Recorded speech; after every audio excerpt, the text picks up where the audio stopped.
So went to grocery shopping in Walmart again today.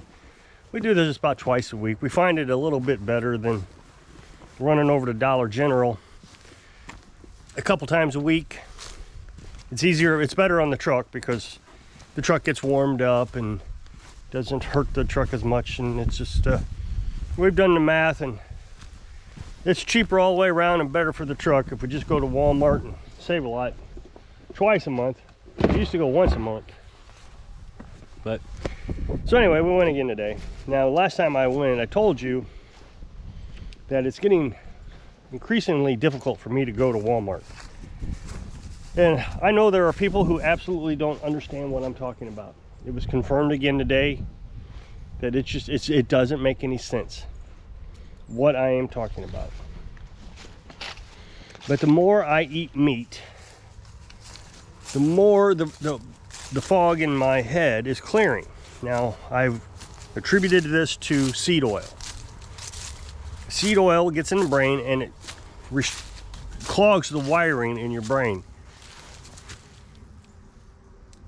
So it takes 2 years for that seed oil to get out of your head. Well, if I try to think back to when I started the carnivorous diet, I would imagine sometime this year, 2 years have expired. And as a result, I mean, I made this connection. I didn't like search out why all of a sudden I'm having problems at Walmart. I was, you know, it's been a lot of research is what I've been doing. But I made the connection that about the time the seed oil was starting to leave my brain, I got more sensitivity, and honestly, I felt smarter. I know that's going to be crazy. How do you feel smarter? But it's because the seed oil is gone. And I told you a while back that I took an IQ test years ago, and I'm going to do it again, but I just took another one, and it went up significantly. I mean, a lot. So I'm going to do it again with a different testing facility and try it again. I mean, I know these online ones are not very good, and I've done two recently, and they both came out very close to each other. So I didn't take it to find out what my score was. I took it to find out if I could do better than I did 20 years ago, and I did. So again, I'm gonna keep playing with this. So don't think I'm trying to brag. I'm not trying to brag. What I'm trying to say is the seed oil has made a huge difference. There is a downside to that, though. I have a gene. There's a lot of people have this gene that that struggles with sensitivity, and it's so bad that Walmart actually has a policy now that during certain times of the day, you can go to Walmart and they got the music shut off. They dim the lights a little. And they're supposed to not stock shelves and that kind of stuff during this time period. It's only 2 hours. So I always try to go during that time. Well, last week, they decided it would be a good idea to let the cops, shop with the cop thing happen at the same time. Well, I realized that was on a Saturday. So I tried to forgive the idea. I still think it was wrong. That was my time, not theirs. But I let it go. And I even told you in that video that I struggle with the idea that people don't accept people that are different. Everybody has to be the same. We all say that it takes all kinds to make the world go around, but nobody really believes that. You're either like me or you're disabled. And there are many people like me who are disabled, who are considered disabled. I'm not disabled. I can still get to Walmart, but there are some people who just can't. So they order their food, online, their grocery shopping. I mean, there's ways around it, but society considers them disabled because they don't want to be around people. I used to call it introvertness, but it's not introvertness or extrovertness. It's just the way people are. And the extroverts just can't accept it. They just cannot accept it. They won't accept it. If I tell you I don't like being around people, there are extroverts who will say, oh, I understand. And in their head, they say, well, he's just grumpy or in a bad mood or, you know, whatever. They don't understand that it actually causes pain to listen to people, to try to siphon out the social noise. So today I went to Walmart with earplugs in. Oh, I'll tell you, it made a massive difference. The first thing I noticed was the cart that we picked was there was something stuck on the wheel, and I wasn't going to crawl around on the floor to look for it. So I put the earplugs in. And instantly I was able to relax. Usually I'm hyper vigilant. And with my right eye being blind, it makes it even worse. I'm just constantly turning and looking and seeing, what's that, what's that? But with the earplugs, I was able to just, you know, Carolyn would take the cart, and what we do is, if she wants to go down the aisle and the aisle's busy, she just walks down the aisle and leaves the cart. So I get to stand there with the cart. And it's just mind-numbing to me, watching, you know, all these noises. Even during the low sensory hour. But with the earplugs, I was just able to just relax. It was absolutely insanely incredible. Well, I put my hand on the cart and it moved forward, and that happened on the cart, and I felt it. So immediately my brain says, oh, there's a problem with the cart. So I start looking to see what's wrong with it. I'm rolling it forward, seeing my favorite what it's clicking, what's clicking. I rub my feet on the, you know, my shoes and on the wheels and seeing if that's it. And I realized, just relax. You got the earplugs in. The cart is not your problem. And I just let go of the cart. And I know people think this is insane. Oh, you should be able to deal with society a little bit better than that. I don't have to. I've set up my life where I don't have to do that. I can put earplugs in at the Walmart. I can keep my hand off the cart, and I can stay here. I don't need to be around you. I don't want to be around. I don't care how much you think you want to meet me and be around with me, hang out and drink a beer. You'll get used to it. You'll be all right. No, I won't. I won't. Now, I was telling you about social noise, and it's actually painful, the social noise. My brain sees patterns, 3D images, whereas a lot of people just see social complexities. So I can look at the universe and see, I see it a lot different than what other people see. You know, people look up in the space and they see the stars and they think, oh, it's pretty. But I see way deeper than that. I can visualize the brain. It's called the brain, B-R-A-N-E. I can visualize the bulk. I can visualize multiverse. I can visualize all of it. I mean, I have an actual scenario how it all works in my head. It's not delusional. This is all based on, his name's Dr. McHugh. I can't pronounce his first name, but his last name's Kaku, K-A-K-U.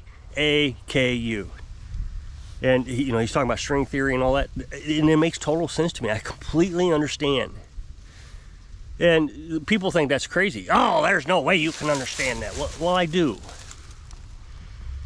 And I even confirmed it with AI. I was talking about it, and I was acting like that, I just want to see if I understand this right now. So I wrote out my understanding and put my own theories into it. And AI come back and said, this is the most impressive thing that it had ever seen from a typical user. And it literally pointed out Dr. Keku, string theory. Yep, so it knew exactly what I was doing, and so I thought that was interesting. Well, the other patterns I see is just the social white lies. And I know when I say this, people don't really understand what I'm saying, but most people are guilty of it. Most people can't help but to just do social white lies. I'm the person I am, and I take things literally. Oh no, you're crazy. You shouldn't do that. You should try to read between the lines. No, there is no reading between the lines. I shouldn't have to. This is what drives me insane. Society accepts the idea that white lies are okay. Lying, social lying is okay. It's completely functional. Manipulation, gaslighting, hate, all that is okay. You go to the doctor, to the psychiatrist or anything, and you say, yeah, I told a white lie the other day. I told my friend that he could watch the building, but now he's sending me all these pictures, and it just drives me crazy. And instead of saying, well, you shouldn't have said, watch the building, the doctor will say, yeah, well, it sounds like he's got this gene, and you know, those people, they just don't understand that, you know, they got to conform to society. But then when I go to a doctor, or if somebody like me were to go to a doctor, they'll tell me, okay, well, we need to put you on medication so we can ramp down your cognitive thinking, because you don't need to be that smart, and it'll ramp down your perception of things. We don't want you to see patterns as well as you do. Although when you take a pattern and you're able to break it down quickly, you score higher on an IQ test. We don't want you doing that, because then you'll see the patterns of lies and all that. And we just can't have you doing that. So the people who are, what's the word? Reliable. That's one word. That's not the word I'm looking for. Trustworthy. Those kind of words, you know, like they don't lie. They have to be stopped. In a society of liars and manipulators, gaslighters, everything, they don't look at a picture and see logic there. They look at a picture and see, how do I manipulate the situation to best advantage me and to keep the other person happy? And, you know, a large portion of society, that's how it functions. Extroverts. And they don't understand anything else. Just today, I saw a post on Facebook on the lawnmower repair group. And guy says, I'm a master mechanic, certified master mechanic on small engines. But he says, I haven't touched small lawnmower engines in years. I only work on ATVs now. And he says that my generator won't start. And I checked the carbon monoxide sensor, and I checked the oil sensor, and they're working fine. What do you think it could be? These new dang-fangled lawnmowers just confuse the heck out of me, or small engines. Okay, you're not a certified master mechanic. You're not. Even on an ATV, if you had that symptom, the first thing you would do is you check fuel. You'd put starting fluid in it and see if it popped off. If it doesn't pop off, then you go to spark. If you got spark, then you got to check compression. If you don't have spark, then you would check the ignition coil, the carbon monoxide, because if it's shutting off because of one of those things like the oil sensor level, it's shutting off spark. That's how it shuts off. So the first thing you should have done if you thought it was carbon monoxide or oil sensor is check spark. So he's not a certified mechanic. He's not even close. Even on an ATV, you would check fuel, spark, and compression, and timing. But timing is like hardly ever happens. That's why I never mention it. So he's not a certified. I instantly saw this. I instantly saw that this guy, there's no way this guy is a certified. And you got all these people in the comment section. Yeah, sometimes they get complicated. Yeah, did you check spark? Did you? And the thing is some of the things they say, which I don't care that the comment section is full of people that have no idea what's going on. Because I'm okay with people learning. I'm not okay with people claiming to be more than what they are. I got a customer here and it won't start. You got any clues what could it be? Well, first of all, maybe just tell me what the lawnmower is. You know, what piece of equipment are you working on? Maybe we'll start there with the basics, Mr. I've got a customer. But when you say you're certified, it's a straight up lie. And it was for social dominance. It was to alleviate embarrassment. It was to say, I'm good at this. I've just stumbled on this one mystery problem that nobody could understand. This is such a... And what it is all these people just, they're guessing. That's all it is. It's just a guess at what it could be instead of an actual diagnostic that a certified lawnmower or small engine mechanic should know. They should know this. How to do a 3 or 4 step diagnostic. It's just not that hard. So what I don't understand is, why do social white lies? Why do people do social white lies even though they're going to get caught? I caught it instantly. Well, out of the, I don't know, 50 people that commented, there was one guy who says, certification of what? And he replied, are you calling me a liar? I would have liked to have replied, but I'm trying to stay off of it. I am trying so hard not to comment on there anymore because it's just noise. But I wanted to reply, well, yeah, I'm calling you a liar because you're lying. But he wouldn't have accepted it. He would not have accepted that he's lying, even though he knows he's lying. So when I say I don't want to be around people, it's not because I'm grumpy or I'm in a bad mood or anything. It's physically impossible for me to carry on a conversation with people when the first 4 or 5 things out of their mouth is a lie. It's just impossible. I can't get past. I go into a loop. It's impossible. You can't expect me to just follow on with your conversation after I'm already trying to analyze 3 lies. It doesn't work.